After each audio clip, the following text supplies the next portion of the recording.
during COVID. So we're good to go, Helen.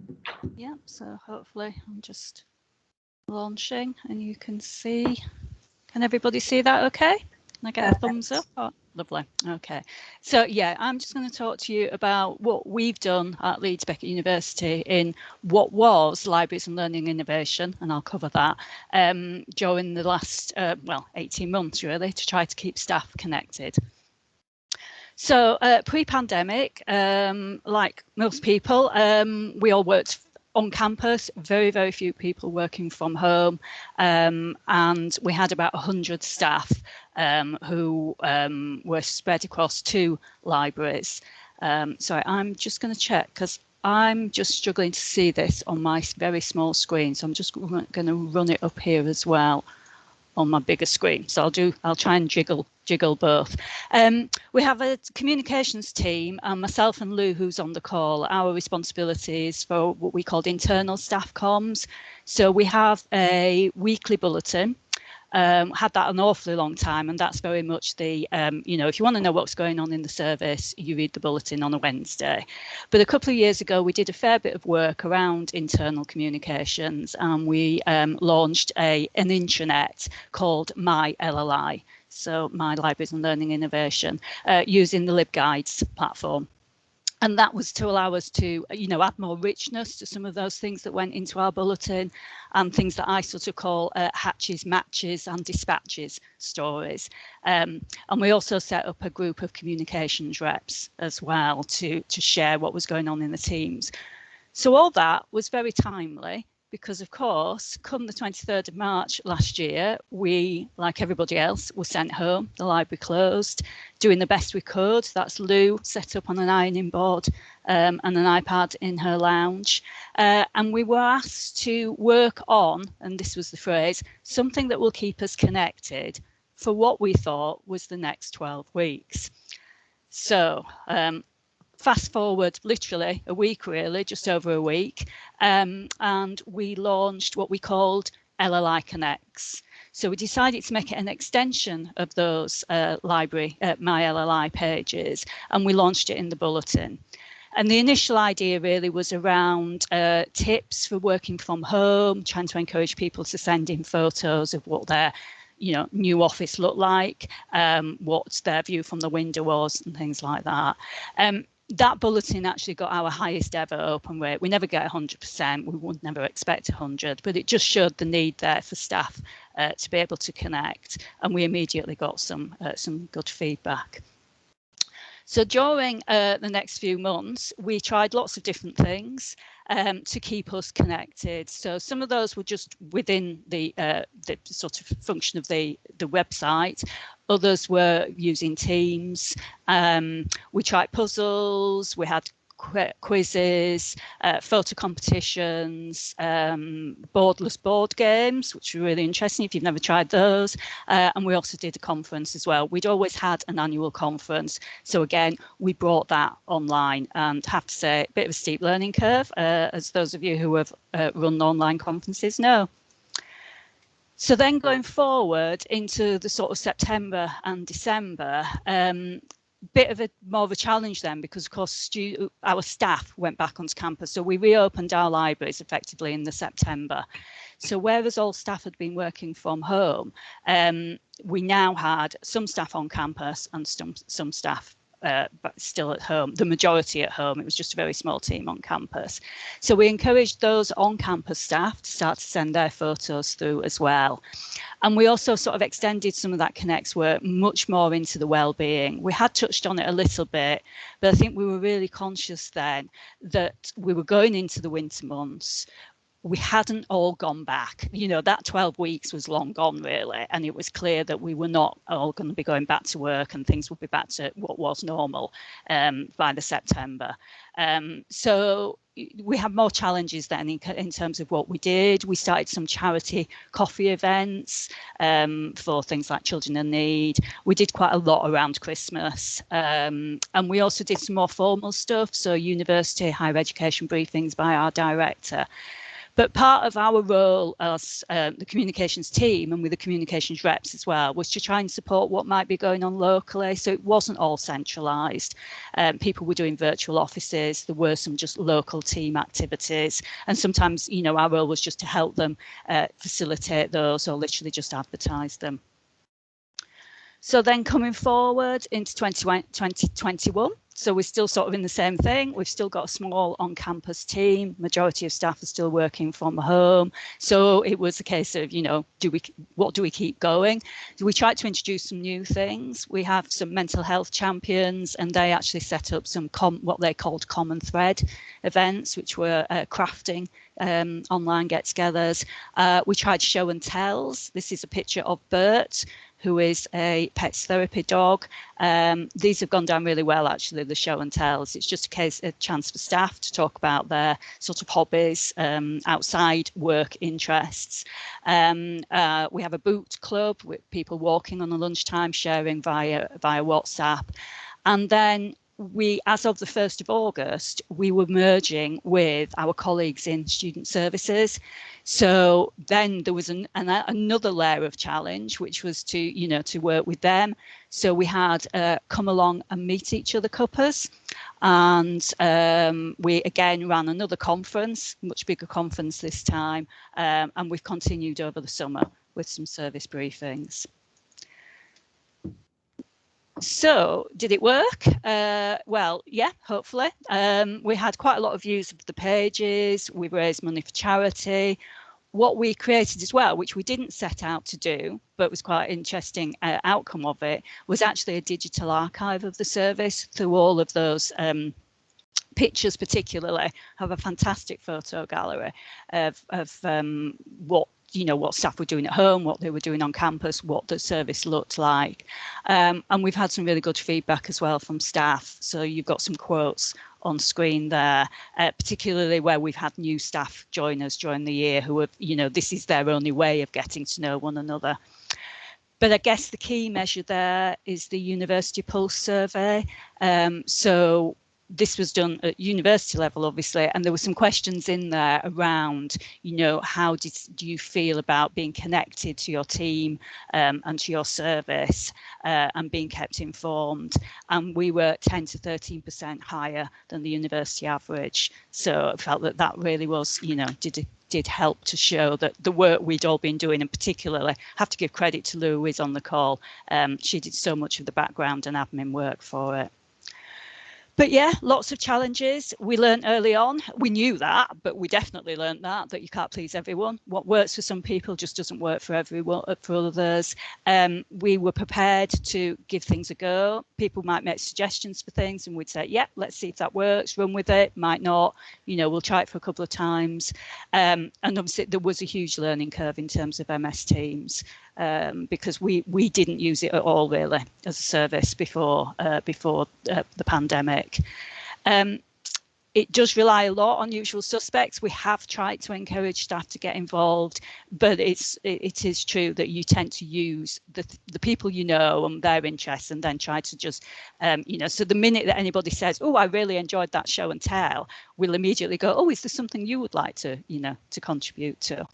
But the biggest challenge is probably supporting people on different rotas, people on campus and off campus, as those day jobs took over again.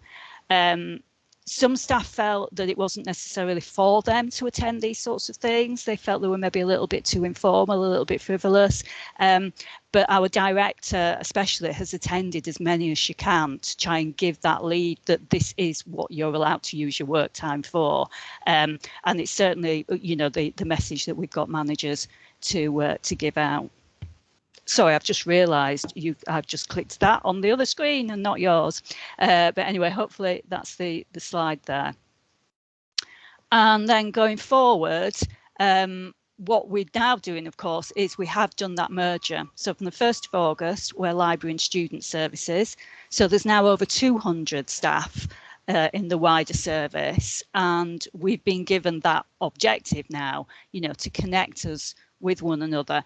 And again, still in that hybrid environment. At the moment, we are still keeping a minimum number of staff on campus. So the majority of hours are still off campus. So it is still a challenge for keeping those connections going.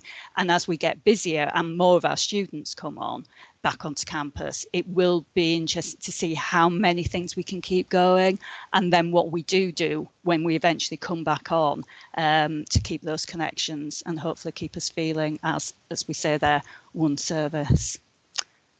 So that's me. Any questions? But as Christine said, we'll take those at the end. But I hope that's for you.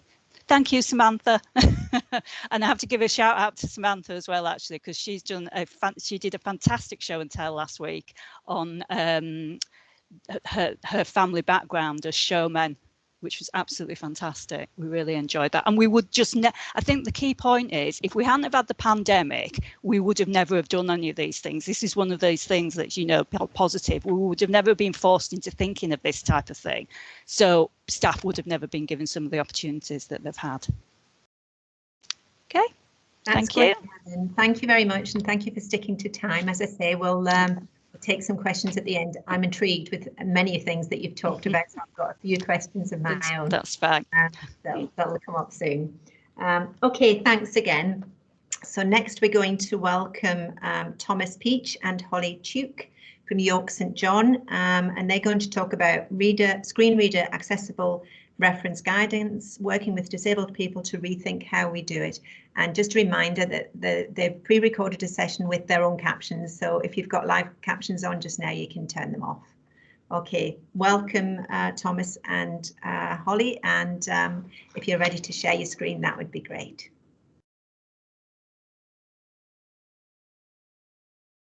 Can everybody see this? I can see it, yeah.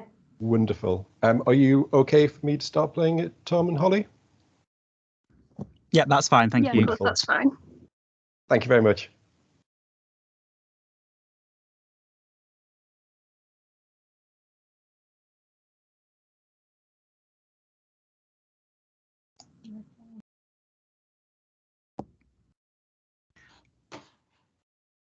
John, you may need to share the audio from your computer and turn on the closed captions within YouTube.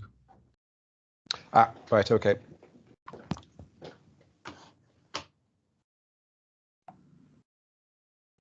I shall restart that, everybody.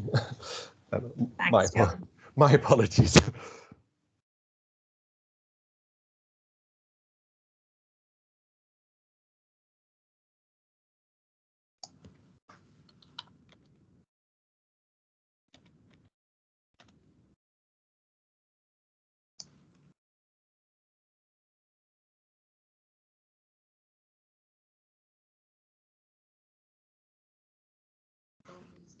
Muted him.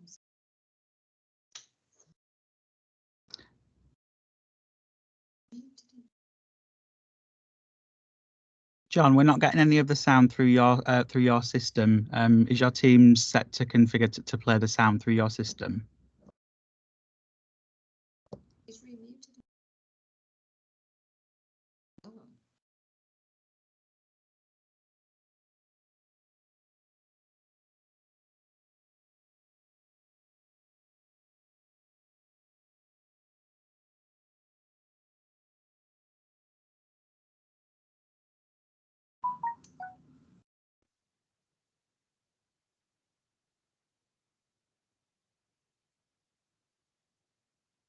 And welcome to our lightning talk here for the ALN conference. Ours is entitled Screen Reader Accessible Referencing Guidance, Working with Disabled People to Rethink How We Do It.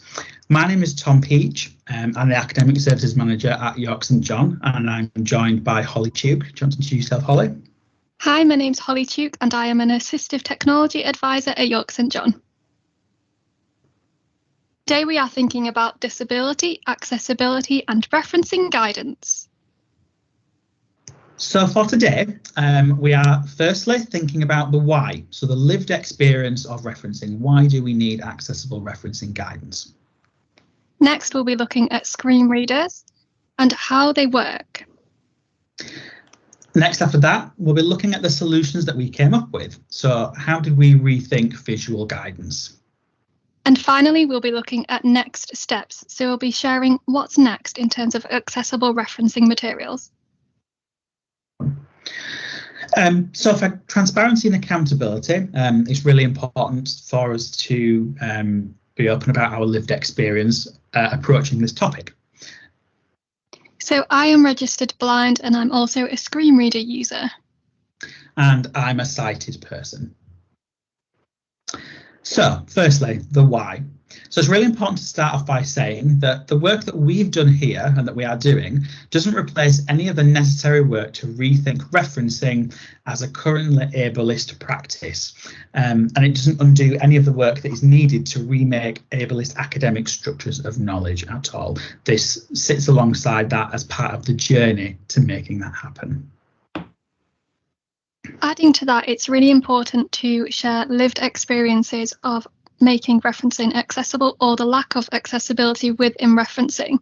So before working at York St John, I was a student myself, and my personal experiences of referencing were that it was a very inaccessible task, it was complicated, and I often had to get sighted support, which took away my independence. Okay, so now that we have heard about some lived experience of referencing as really inaccessible, it's important for us to think about and understand how do screen readers actually work and why is referencing guidance so inaccessible. So to start off, Holly, how do screen readers work? What is it that they do? So screen readers read out loud what's on the screen in synthesized speech. That could be emails, documents, web pages, books, or any materials that you're trying to access. So people use the keyboard to navigate using a screen reader, as they aren't accessible with a mouse. That is different for things like touchscreen, however, and that's worth bearing in mind. But they will read everything out loud so that blind or visually impaired people or people with dyslexia or other learning disabilities or difficulties are able to have that information in an audible way. So now that we've heard about how screen readers work, we've got an audio recording of what referencing guidance sounds like through a screen reader. Now the screen reader that is reading out here is JAWS. If you cannot hear, if you're not able to hear this recording, you can follow on with the captions. Heading Level 2 Books. Table 2, Uniform Table Format. Author published year, title of book in italics, edition if not first, place of publication, publisher, column 2 of 2. Example selected, row 2 of 2, column 1 of 2, Hennessy I and Jap A 2016, The Psychology of Attitudes and Attitude Change, 2nd ed, Edinburgh, Churchill, Livingston. So now that we've heard that screen reader guidance, you as librarians and information professionals will notice that there is information missing from that recording that you would need to know for your referencing. So Holly, what kinds of information do screen readers not read out? So in that example, you may have heard that the screen readers didn't read out all of the punctuation and they didn't read out any formatting, so things like italics. Fantastic. And in your screen reader, is it possible to configure that so that it will do that? Yeah, so you can configure it to your liking, and that may include reading all of the punctuation, for example, rather than most, or you can change the formatting so it will read things that are underlined or italicized or maybe in bold if you're using that kind of formatting. And it will also read spelling and grammatical errors as well if you set it to that. But it's important to remember that all of these settings are very personal and unique to each user. For some people, they may not want everything being read out loud because it might be information overload, or people may want everything read out loud because they feel that gives them the ability to access all of that information. And it's also worth remembering that you can customize the speed of the voice and the voice itself. Fantastic. So something that we took into consideration here is that we didn't think it was fair to expect users who use a screen reader to have to change their settings every single time to access referencing guidance to make it accessible. That seemed like a really unfair adjustment to have to ask students to make. And also, if students don't know that they need to make that alteration, how would they know to go and customize their settings if we didn't tell them? So we had to come up with a different solution, and that meant thinking about referencing guidance in a different and audible way. So our solution was to recognise that referencing guidance is often a very visual practice, as is referencing itself, using referencing. So we need to rethink referencing guidance through an audible framing. So thinking about how can we rebuild this guidance in an audible fashion. On the screen, we've got an example of the solution that we came up with, and I'm going to play an audio clip of this now. Blank. Heading level 2 books. Heading level 3 format. Author or authors in left parenthesis published year right parenthesis title of book in italics full stop. Edition if not the first full stop. Place of publication colon publisher full stop. Blank. Heading level 3 example. Hennessy, comma, I full stop, and Jap, comma, a full stop, left parenthesis 2016 right parenthesis the psychology of attitudes and attitude change full stop, second ed full stop, Edinburgh, colon Churchill, Livingston full stop. So we came up with some solutions to make the visual aspects of referencing more accessible in an audible way. We replaced punctuation marks with written punctuation. So this included things like writing the commas or the brackets. So for example, JAWS would pause when there was a comma, but if someone maybe didn't know that that was the case, or they weren't aware and kind of having to really concentrate, having that written punctuation mark really helps them to know where they need to put their own brackets or commas within their referencing.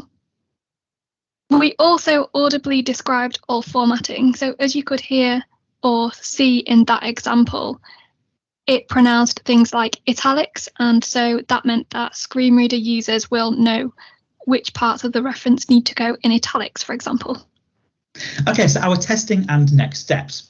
So we took the referencing guidance through several rounds of testing, which included comprehensibility testing to see how the referencing guidance sounded. So did it actually make sense? Was it easy to understand? And that led us to actually reintroduce some punctuation marks to aid with screen readers reading the text in a speech-like fashion rather than just in a continuous stream of words. Adding the punctuation back in helped with the screen reader passing that text.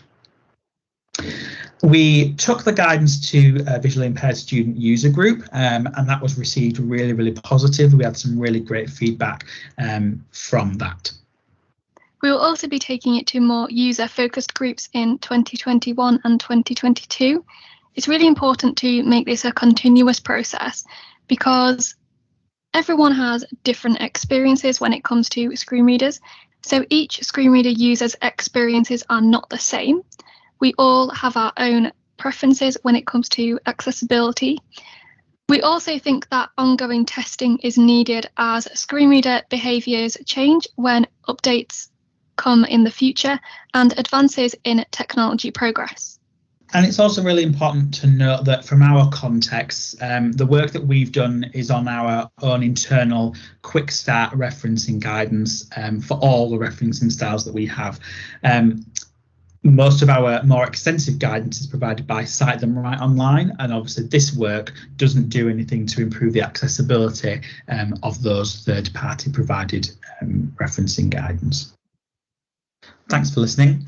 You can contact us at our work email addresses at t.peach or h.tuke@yorksj.ac.uk or on Twitter at thomaspeachlib or at Life of a Blind Girl.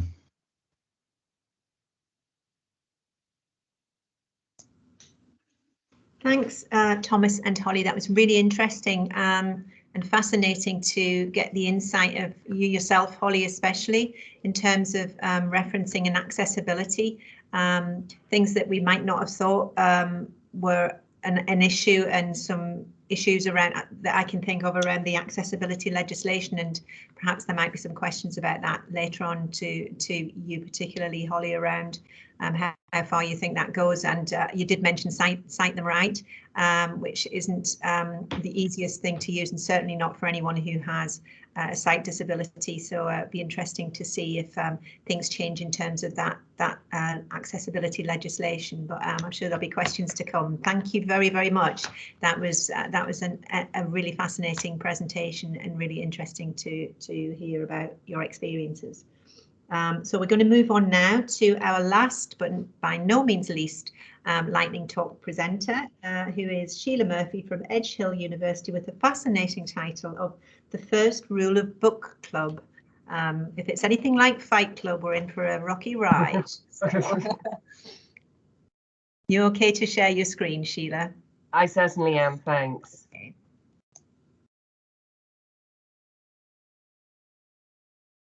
Morning, everyone. Lovely to see you all. I chose this title just because really promotion and making sure that people know about book club and know book club is for them is one of the first difficulties that we always have with them. I know many people run staff book clubs, and I'm not going to dwell too much on the history of ours, but we were asked to create our staff book club by our staff wellbeing team.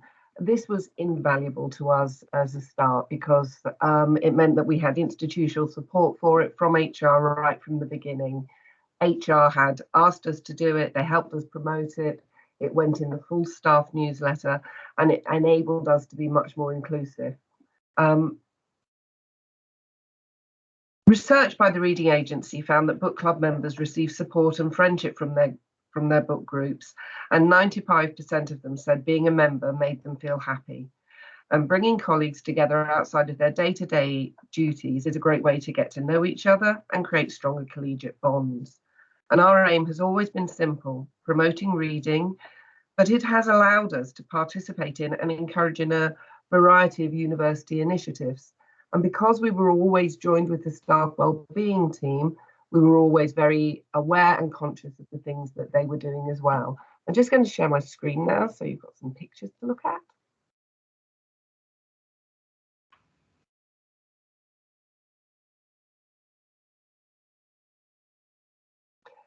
So, one of our main aims was to encourage reading and to get people to join with us more. Institutional support was very important to us because apart from anything else, we've had money from them for lunches, books bought with a price reduction through the staff online benefit system, and ability to use and book rooms in advance on campus. But so far, running a book club, we had a mailing list of approximately 60, and with an attendance that went from as low as 3 to a usual run of about 20, which was quite large for a physical book club.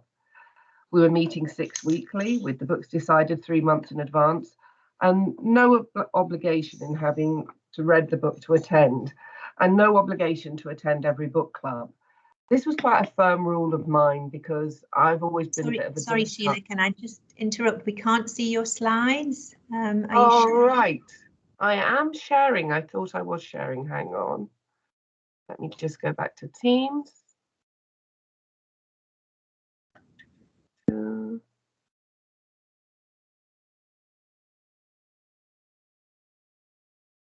No, and my request control button seems to have gone as well.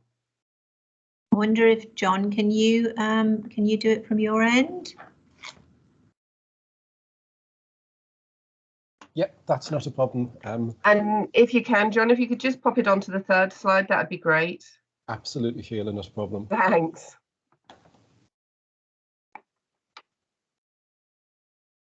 Sorry about that, Sheila. It's the vagaries of Teams, isn't it? There we go. Lovely. Thanks, John. Not a problem. Good job you hadn't wandered off, isn't it? No, that wouldn't be the first time. Okay, so as I say, I'd been a member of book clubs myself before socially, and so I was very conscious that I was running one in work one, in work time. We were pitching it at lunchtime, which people were giving up their lunch break. I'm an avid reader and a commuter, and read on the commute as well. But even with books I've wanted to read, have felt some sort of like irrational pressure when being in a book club and told to read it by a certain date that has made me put it to the bottom of my reading pile. So I was very keen for people not to feel they'd had to have read the book, even if they just wanted to come along and see what other people's experiences have been about it. And also as well, not to have to come every time, but not to lose contact with us. So everything was sort of like chugging along, and I always canvassed areas of interest, and I researched other book clubs and, reformatted, that's another word for stole, their ideas for discussion topics and how they'd run things. And it was always an enjoyable part of my role, though I have to say it was always more time consuming than I imagined it would be. And I think this was partly because some of it was such fun, particularly the researching which books to read and chatting with book club members about things they'd like to do. But it is actually time consuming, and that is why the institutional support is needed. Then came the global pandemic. And in the arrangements for working from home, staff wellbeing asked me to continue, and I pivoted the book club to online. So we set up in teams, contacted members, and told them to spread the word to other people. And as usual, HR promoted us.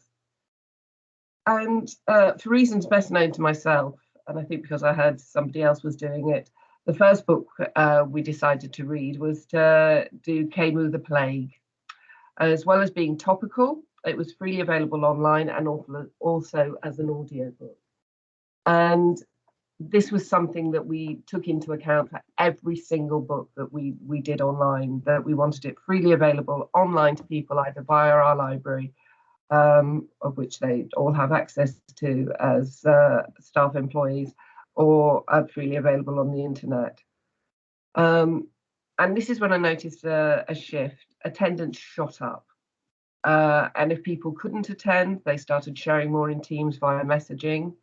The group started taking more initiative, and suggestions came through for other activities that attendees might like. These included online readings, poetry readings, the National Theatre events that were free online, and it was just really much more proactive and dynamic. We've always done a summer book swap as people struggle to get to terms with the new working from home and living environment. The cross-pollination of ideas was ridiculous. The summer book swap had always been popular. It was a physical thing. Bring in a book that you've enjoyed for over the summer for when we had the hiatus. But this summer we didn't take a hiatus. We carried on book club throughout because it had become so popular. And people came up with really creative ideas for things that people could access online, things they could listen to. People started connecting with each other outside of it, giving people advice on audiobooks, and also as well building it into your daily routine, listening to audiobooks whilst you go for a walk. We've been back on campus since last September, but in a limited way, and not all of us and not all of the time. So we continued with the book club online, and I've also as well been able to use the book club to canvass opinion. For example, on Overdrive, which we've recently purchased. Prior to purchase, we had a trial of it. Overdrive is something that a lot of public libraries have access to, and which the institutions bought and all staff and students have access to now, and it's a vast resource of audiobooks, ebooks, and magazines. And I was able to get some really robust and honest responses from the group in responding to it. In terms of re-energising a book club, could have the next slide, please, John. We've always set themes. Next slide, lovely, thank you. We've always set themes and taken suggestions and fitted in with established initiatives that are going on either in the wider world and community, or just within the institution. For example, Edge Hill is part of the Big Read, and we've always had a staff online book club related to that. We've always had tickets to the author events that have gone with it, but because this time the author event with Emily Maitlis was online, we had massive attendance from book club for it. I think in some ways it's just made it so much easier for people to attend in line with their other commitments. And also as well, you know, we didn't have the same competition of other things going on. We also as well attempted to respond to world events with the devastating events of last year. We responded to them by providing reading lists. We've always had mixed feelings about Black History Month because it shouldn't just be 1 month of the year, but as members and myself recognise, it is something that we want to recognise, to key in and to promote the reading list that we have created, the extra books we bought in response to Black Lives Matter, and the reading list we created for within the group, with suggestions from the group and from other people, and from things that we'd taken from other people to expend our knowledge and educate ourselves. So by linking to existing resources, using things that are freely available online, using audiobooks, as well as decent film adaptations, or even bad film adaptations can cause a lot of discussion. We have been able to open the group up and keep it re-energized. There is a large time commitment to having a book club, but one of the things that's really been great about it is that it's not just a library and learning services thing. It has helped with keeping up with our communications. It has been something on offer obviously for library and learning services staff, but we have been able to be open to the whole university. We have previously in the past targeted individual groups who, if there's ever an area when I scan through the membership that I see we've not got many people from FM or from finance, I'll write to their head of service and try and direct it, promote it through them and with HR. And we always pick up a few.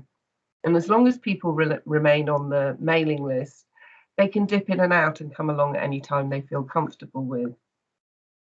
We're back on campus now, and we're having our first face-to-face meeting in October. We're doing the Underground Railway, which we have available online and in physical copies within the library.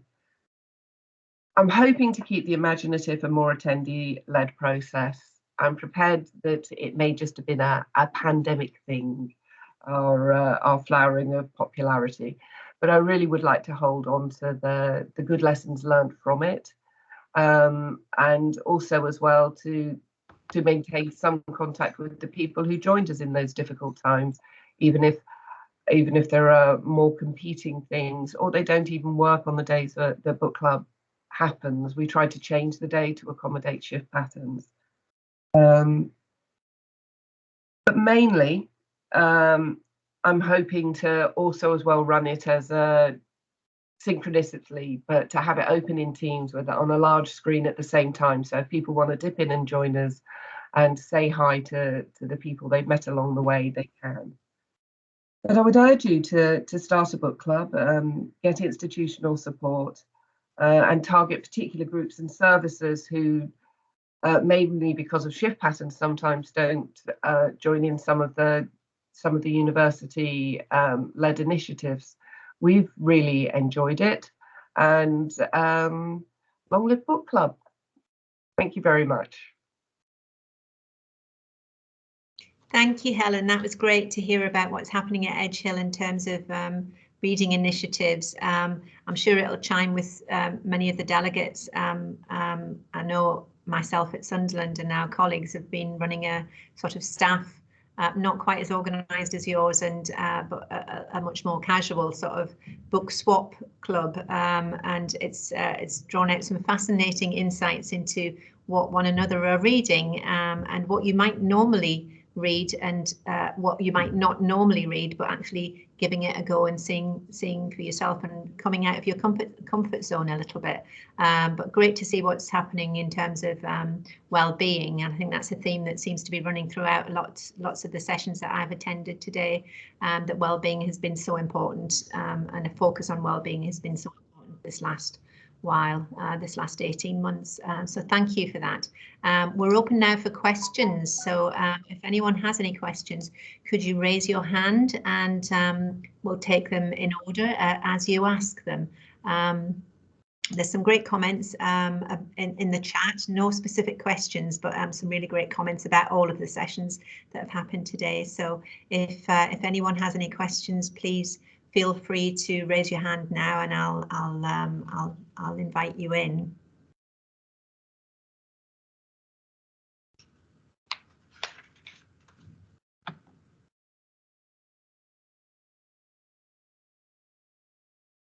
Okay, well, I have a question, and it's of Helen around LLI Connects. It's really interesting to hear about the fun side of the activities and the more frivolous things, but they are so important. They've been so important, I think, in terms of connectivity. You did touch about some of the things that you may keep and others that perhaps might go by the wayside. Are there some particular things that you would really like to keep, and that that you know that staff would really benefit from? I think the show and tells, actually, which, as I say, they just winding back a little bit, we did what we called water cooler connections, which was basically to replicate standing around the water cooler and sharing what you were reading, what you were watching. And that worked for a while, but that then dropped off. So I think you've got to expect that some things, you know, will have their own lifespan. But we started the show and tell this calendar year, effectively. I think the first one was in January, and they do seem to be working really well. We just try to do about one a month, and we're keeping those lined up. So we'll try and keep those, because I think they give an insight into staff interest activities, and also allow people obviously to get together in that space and have a chat. And the other thing is the what we call the cameo cuppers. Come and meet each other. So we've done those quite randomly. Sometimes you get paired up with somebody that you don't know, or we've also done for a one-to-one. And then sometimes we've done them where it's just a space and come along and see who else might be there. So we've tried those in different ways as well. And so I think we'll keep those going. So they're just a couple of them. But again, there are things like there is a book club. I mean, I run the university book club I've done that for a long time. But there has been a small, I won't want to say it's members only book club, but you know, that's been something that a particular group set up. So some of those things I think will carry on as well, where staff have set their own things up rather than it being central. Yeah, I think it extends beyond books as well, doesn't it? Yeah. We've run films I've been watching, or podcasts I've been listening to. Yeah. Well, a lot of us have really got into podcasts this last 18 months, and it's been really interesting. Yeah. I heard a talk yesterday about the University of Northumbria and how they're using podcasts to support students. Yes, yeah. The other thing that have been the can't think of the word now. The webcams. Penguins, peregrines, all of that. Yeah, we shared those as well. Getting in touch with nature, that type of thing as well has been useful. Yeah. So good for the soul. Yeah. Okay, I can't see any hands up, but maybe that's because I'm not seeing them. I'm a bit worried. I can see Ruth has got a hand up. Yeah, I don't know why I'm not seeing a hand up. Okay, Ruth, go with. Oh yeah, I see it now. Ruth, go ahead with your question. Thanks. Hi, my question is for Tom and Holly, and it's about, you mentioned that screen readers are different depending on the screen reader. Is that just that they have different types of settings, or can one of them totally treat the text that goes in a different way that means you can't input it suitably for everybody? Thank you so much for your question, Ruth. Yeah, so they all kind of work in a similar way, but what you can do is it's all kind of varied on the settings, so it's kind of very much kind of how you have them configured. So I think that's one thing we kind of wanted to bear in mind, and why we maybe kind of use the formatting and the punctuation written out so that we didn't have to rely on everyone changing their settings. What we have done at the beginning of our guidance, and just to, I realised watching our presentation back, we didn't make quite clear that we haven't changed the all guidance so that this is the only guidance. We're providing a visually accessible referencing guide and an audibly accessible, because there isn't a way to merge both accessibility needs into one document. But what we've done is, because we realise that part of this is so contextual according to what screen readers have been used, is that the beginning of our referencing quick guidance now has a paragraph to explain to students what they can expect from the guidance and to indicate some of the things that they might need to consider for their settings. So we at the beginning of the audible referencing guidance, the paragraph explains what punctuation they will hear read out. It explains what formatting is going to be read out, and it indicates to them also that if they hear that, that is by design in the document. There isn't something suddenly wrong with their screen reader. If they're not used to hearing punctuation, suddenly it's all read out. We wanted to make it clear that that is by design in the document. There isn't anything wrong with your screen reader. We've done that on purpose. So yes, there are differences between screen readers, and again, even just going through this process, JAWS had an update where there was a few differences, and we again had to go back and retweak some things. So this is going to be an ongoing process with students and with screen reader users to keep up to date with how those screen readers pass that information. But I think what's a useful what this is indicative of more broadly is getting into the habit of really understanding how screen reader users interact with all of our environments. So not just our referencing guides, but actually more broadly, how do they experience our catalogues, our information resources, and everything else. I think there's a real benefit in kind of exploring some of those kind of experiences. Yeah, and I think it's kind of like putting accessibility at the forefront of everything we do. So right from the design stage right through to publishing and user testing. So making sure that it's at the heart of all of our work. Okay, thank you very much.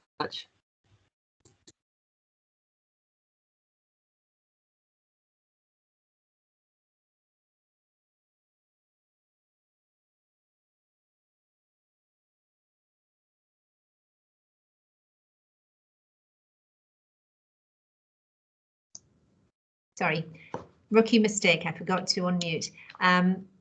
I'd like to thank all of our presenters. We do have a few minutes to spare, but I think people would benefit from a few minutes to catch up and reflect.